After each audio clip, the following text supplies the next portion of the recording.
দিল্লি নয়, পিন্ডি নয়, নয় অন্য কোনো দেশ, সবার আগে বাংলাদেশ। যেদিন হাইকোর্ট থেকে সব মামলা খারিজ হলো সেদিনই তিনি দিলেন দিল্লি পিন্ডিকে সরাসরি চ্যালেঞ্জ আর ঘোষণা করলেন ডিসেম্বরেই হতে হবে জাতীয় নির্বাচন। হ্যাঁ, কথা বলছি তারেক রহমানকে ঘিরে রাজনৈতিক বিস্ফোরণ নিয়ে, যা পুরো দেশের রাজনীতিকে নাড়িয়ে দিয়েছে। ঢাকা নয়াপল্টনে বুধবারের রাজপথ যেন পরিণত হয় এক মহা রাজনৈতিক ঘূর্ণিপাকে।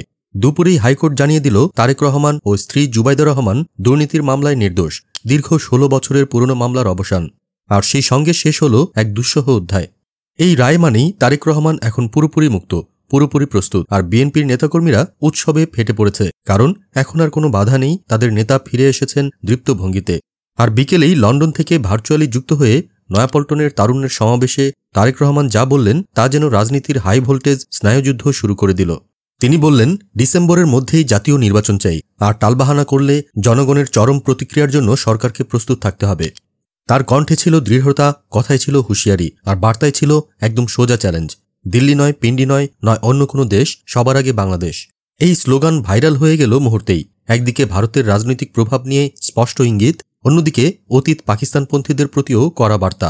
কিন্তু তারেক রহমান শুধু আবেগে ভেসে যাননি, তিনি দিয়েছেন একগুচ্ছ পরিকল্পনার ছক। বলেছেন, প্রায় ৪ কোটি পরিবারের জন্য থাকবে ফ্যামিলি কার্ড, কৃষকদের জন্য ফার্মার্স কার্ড, যেখানে জমির তথ্য থাকবে হাতে গোনা নয়, ডিজিটালি সংরক্ষিত। আর শ্রমজীবী মানুষদের ঘিরেই গড়া হবে অর্থনীতির নতুন ভিত্তি। কর্মমুখী শিক্ষা, দক্ষ মানব সম্পদ তৈরির মাধ্যমে বাংলাদেশকে গড়ে তুলতে চান তিনি স্বনির্ভর এক রাষ্ট্র হিসেবে।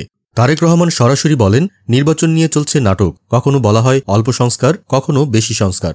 আসলে কিছু লোক ক্ষমতার বাইরে থেকেও ক্ষমতায় থাকতে চায়। এ সময় তিনি ইশরাকের শপথ আটকে দেওয়ার ঘটনার প্রসঙ্গ টেনে আনেন। বললেন, স্বৈরাচারী ধারা আবার মাথাচাড়া দিয়ে উঠছে, এমনকি বিচার ব্যবস্থার ওপর জনগণের আস্থা যেন টিকে থাকে সে বিষয়েও সতর্ক করেন তিনি।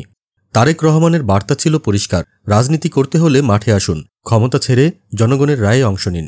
কারো প্রতিপক্ষ হতে চান না, কিন্তু জনগণের পাশে থাকতে চান, এমনটাই বললেন বিএনপির ভবিষ্যৎ পরিকল্পনার রূপরেখায়। তিনি বলেন, ক্ষমতা ছাড়াই বিএনপি মানুষের উন্নয়ন চায়, আর যখনই সরকারে যাব জনগণকেই সামনে রেখে কাজ করব।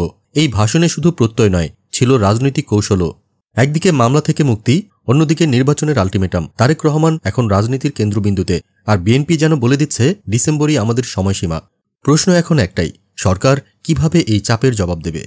দেশ জগৎ ডেস্ক নিউজ।